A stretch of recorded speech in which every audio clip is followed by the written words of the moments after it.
Now at 10, with the Kansas primary just days away, the Secretary of State is sharing what voters need to know before heading to the polls. Plus highlights from the final day of Emancipation celebration in Joplin. And while it may not be as big as the one in New York, these replicas of the Statue of Liberty have a history of their own. I'm Tyler Ansel, and I'll have that story coming up. The 4 states' most watched news starts now. With the Kansas primary election just 2 days away, election officials are urging voters to have a plan before heading to the polls. This is KOAM News at 10. I'm Blake Gully. Kansas Secretary of State Scott Schwab says a recent court ruling has created confusion over mail-in ballots. The decision came after advance voting was already underway, changing whether some mail ballots could be counted after Election Day. My office is appealing that decision to try to keep it consistent, but I just want voters to know, regardless, don't assume there's a 3-day grace period. Have a plan to vote and then execute your plan. Your ballot is your responsibility, I often say. While Schwab is urging voters not to rely on the grace period, the Kansas Court of Appeals has left it in place for now. Mail ballots postmarked by Election Day may still be counted if they arrive within 3 days, as the legal challenge to the new law continues. Schwab says his office used federal data sharing programs to compare Kansas voter registration records with Social Security death records. He says county election officials then verified the information before removing deceased registrations from the state's voter rolls. We were able to verify 5,500 people that were on our voter rolls that are deceased should not be on our voter rolls. And by the way, none of them voted. We also verified that none of those people who are deceased voted. Schwab says most unofficial results should be available on election night, but some mail-in provisional ballots are counted after the polls close. He says unless a race is especially close, voters should have a clear picture of the outcome by midweek. Drivers in Joplin will need to plan for a 2-week road closure starting tomorrow. The Langston Hughes Broadway Street Bridge over Landreth Park and Murphy Boulevard will be closed through August 14th for repairs to its expansion joints. City officials say the damage was discovered during a recent inspection, and the closure will help crews repair the road safely while preventing further deterioration. The bridge will be closed to both vehicles and pedestrians, with detours posted around the area. Joplin's Emancipation celebration wrapped up its 3-day event today with its 18th annual car show and raffle at Landreth Park. Classic cars from across the region filled the park, with trophies being awarded to several categories. Throughout the weekend, families enjoyed live music, local vendors, children's activities, and horseback rides. Organizers say the event continues to bring the community together while celebrating heritage, culture, and family. I think that it is very important to the community, and it coming out and supporting it, make sure it keeps going on, and that we recognize what it is it stands for, and that we support it. Yes, the Emancipation Celebration Committee is already looking forward to next year's celebration, which they say they hope is bigger and better than ever. Meteorologist Tiffany Savona joins us with the first look at weather. And I know it was much warmer for that car show today compared to highs in the 70s yesterday in Joplin. We topped out at 88 today. So back to reality, back to how it should typically feel in the early part of August. And right now we are looking at a clear sky in Joplin and Pittsburgh and across the entire rest of the 4 states.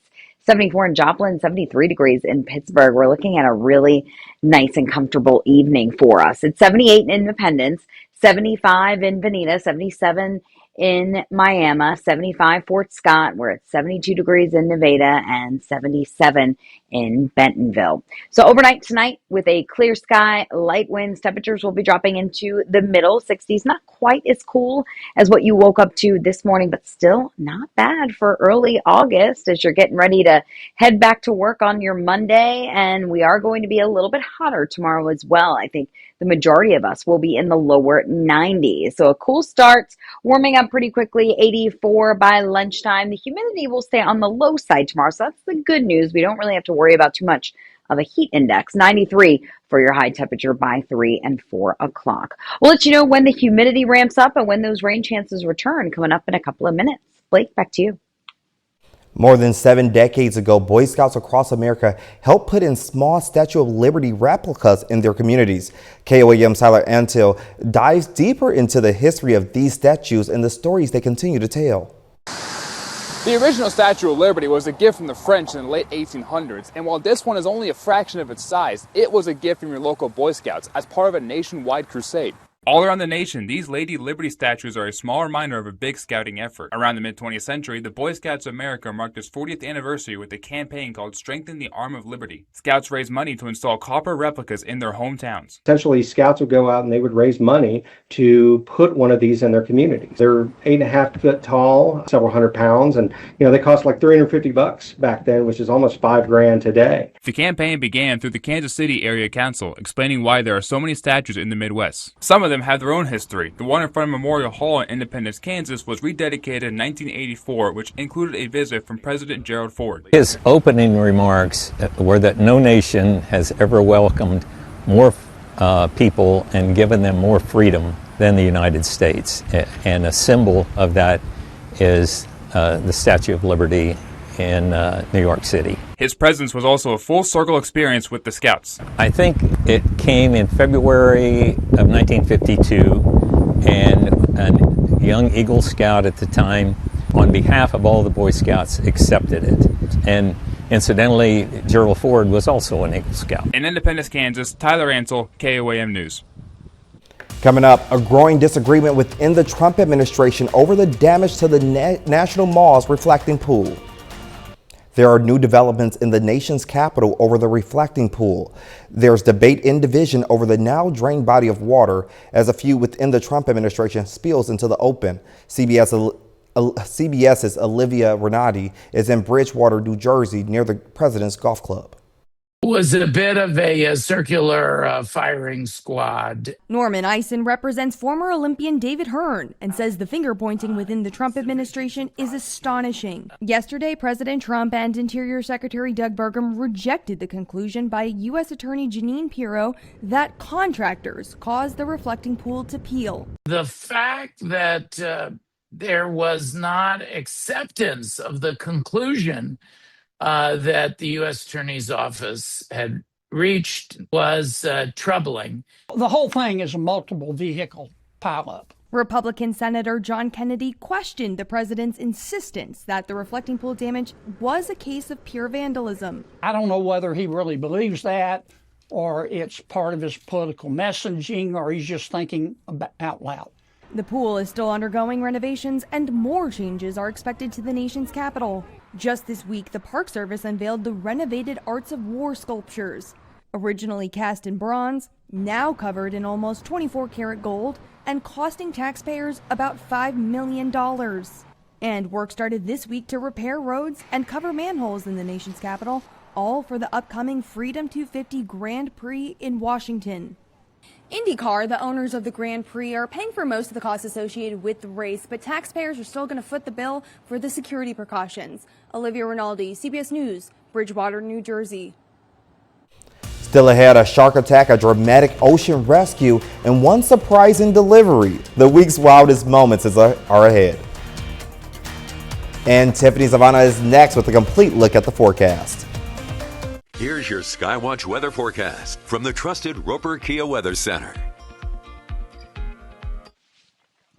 Today was much warmer than yesterday, and we're going to continue to warm things up as we head into the new work week, but the humidity will remain on the lower end of the scale tomorrow and Tuesday, just like it did today. So even though it will be hotter, it's not going to feel quite as uncomfortable as it typically does during the dog days of summer here across the 4 states. Storm chances will be returning by the middle to end of the work week, and then we have dangerous heat that will be possible by next weekend as temperatures soar and humidity levels could result in heat index values in the triple digits. Today, we topped out at 88 degrees, 10 degrees warmer than those 70s we saw yesterday, closer to that average of 91 degrees. So back to reality here across the region. And our temperatures have since fallen into the 70s, so it feels pretty nice out there. It's a little bit on the muggy side, but not bad. 76 in Pittsburgh right now, 74 in Joplin, at 77 in Miami, 75 in Anderson, it's 74 in Parsons, and 75 degrees in Fort Scott. So as you're waking up tomorrow morning, getting ready to go back to work on your Monday, temperatures will be in the 60s. It'll be pretty comfortable out. Quite as cool as what we saw this morning. A lot of us in the lower 60s, but still below average for this time of year. We will warm up quickly. Expect a few afternoon clouds as puffy, fair weather cumulus clouds. Highs in the lower 90s for a good chunk of the region tomorrow afternoon. But like I mentioned, with that lower humidity, we really don't have to worry about that heat index value being higher than the actual air temperature, which is good. It'll make it more tolerable to be outside. And if you're going to be spending some time outside with the kids, maybe you're going to the pool tomorrow, make sure you apply the sunscreen. The UV index is going to be very high, burn time 15 to 20 minutes on that unprotected skin. So you need that hat. Make sure you have the sunglasses, the sunscreen, SPF 30 or higher, and be sure to reapply. I know it's always hard to remember with the little ones every 2 hours. Our muggy meter showing that the dew points will likely be in the low middle 60s as we head into Monday and Tuesday. So that's why we're kind of hovering in that muggy category, maybe dropping into that a little bit muggy category. But notice how the line starts to rise as we head into Wednesday. That's when we're back into the humid, that miserable category. And that's all thanks to the moisture that will be increasing out ahead of a cold front. So we're dry Monday, Tuesday. Wednesday, I think most of the day will stay dry, but notice how this front is now poised to move a little bit closer to the Joplin area. Yesterday, it looked like this front was going to stay to our north, reducing our chance for storm chances. But with this front now in the vicinity of the 4 states, it looks like the better chances for storms will be in our area Wednesday night rather, into the day on Thursday. And then this front is just going to stall out and will provide us a focal point for shower and thunderstorm activity. It will be on a scattered basis, but the best chances look to be Thursday and Friday at this time before that front lifts northward late in the day on Friday. So Monday, Tuesday, we're still in the 90s, 98 on Wednesday. I think we'll have the better chance for storms Wednesday night, Thursday, and Friday with that front stalling out. And then it's back to the heat. The humidity stays high this weekend, and it looks like it'll stay hot right into next week. Blake? Thanks, Tiffany. And with the hot summer months, many first responders are taking measures to keep themselves and their animals cool. Emma McDeary spoke with the K-9 unit of the Springfield Police Department to find out what steps they're taking. The Springfield Police Department has 5 bears in their K-9 unit that help protect the community and find evidence. Corporal Daniel Rolls has been working with the K-9 unit for about 7 years. His name is Fox, and he'll be 7 in November. I love him very much, and he's an amazing partner. These pairs in the K-9 unit work together every day, so the handlers have to go through intensive training to make sure they know how to take care of their partner. Every handler goes through, when we go through training here at SPD, they have a class or PowerPoint on what to look for and signs for heat exhaustion. So we look for the length of the tongue, the width of the tongue, the color of the tongue, the color of the gums, just the general demeanor of the dog. And though their patrol cars have AC blasting for up to 12 hours a day and window tint to lessen the heat, there are safety nets built into the cars to make sure the inside can't reach dangerous temperatures. We have 2 different heat sensors in the vehicle, 2 completely separate systems in case one fails. So one turns the lights on, sirens on, rolls windows down. The other one texts, calls, emails the handler to let them know that the heat sensor is tripped off. So 2 redundant systems to make sure that the dogs are alive. It's also important to remember that even if you see a police dog you believe is in distress, do not touch them, as they could perceive you as a threat. Find their handler. Us coming to work is playing for them, and they absolutely love it. Biting is the most fun thing to do for them. So if they can get the opportunity, they might take it. And so we would try to keep our distance from people that don't need that. In Springfield, Emma McDeary. Still ahead in sports, the Royals and Cardinals look for wins before tomorrow's trade deadline. And the Rocket Classic concludes in Detroit. Zachary Patrick has those stories and more coming up next in sports.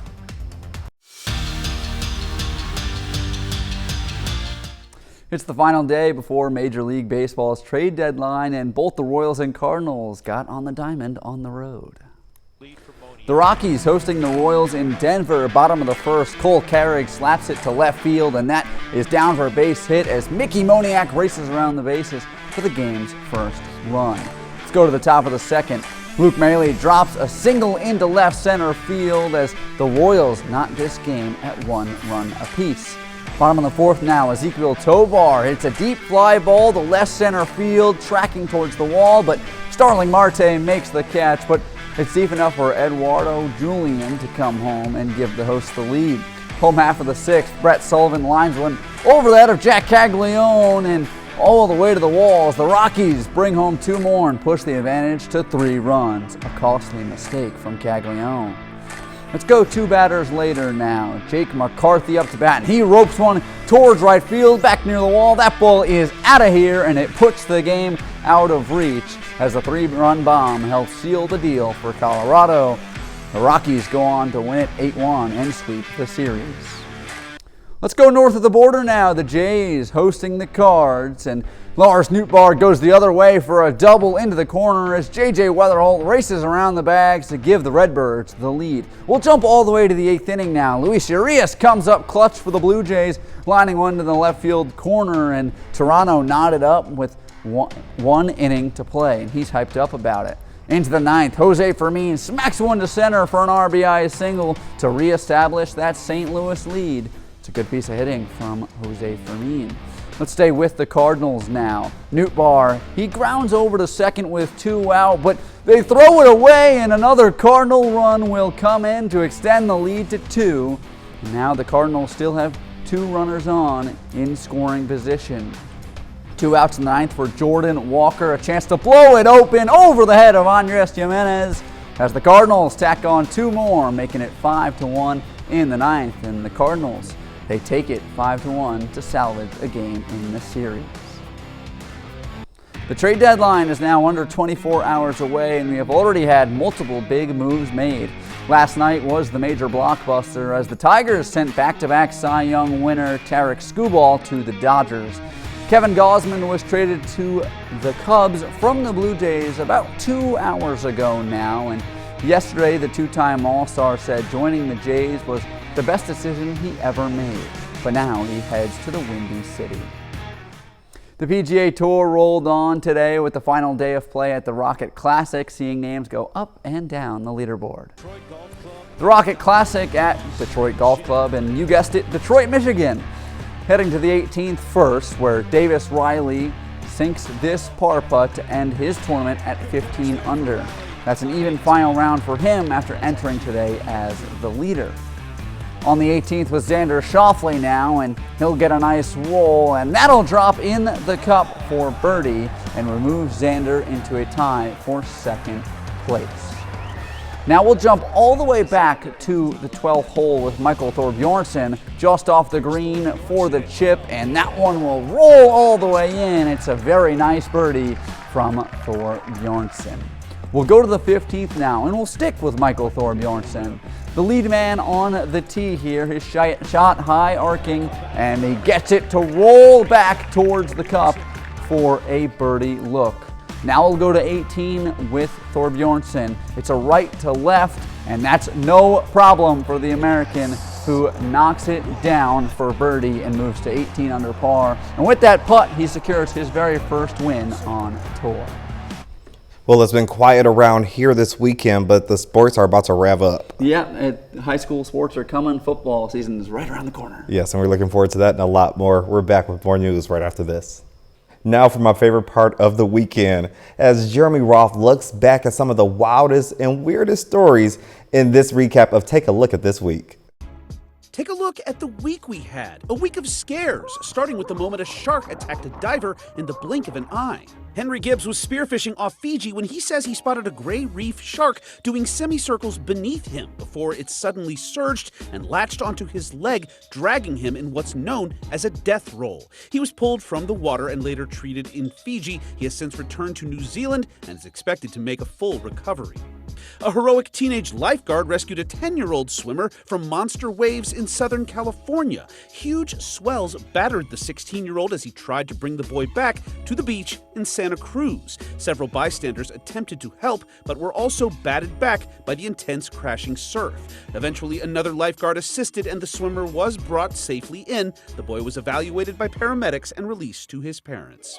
Another scary situation courtesy of Mother Nature, this one in Wisconsin, where a driver got caught in a storm and in the middle of 2 downed power poles. Autumn Willette told WLUK the weather around Appleton changed in an instant, and before she could get off the road, electrical poles came down all around her.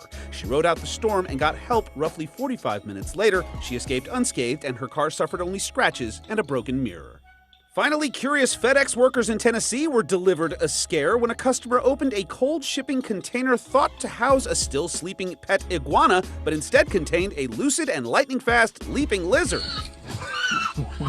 The iguana sprang loose, scaring the bejesus out of the employees, but was eventually cornered, wrangled, and bagged back up to head to its new home.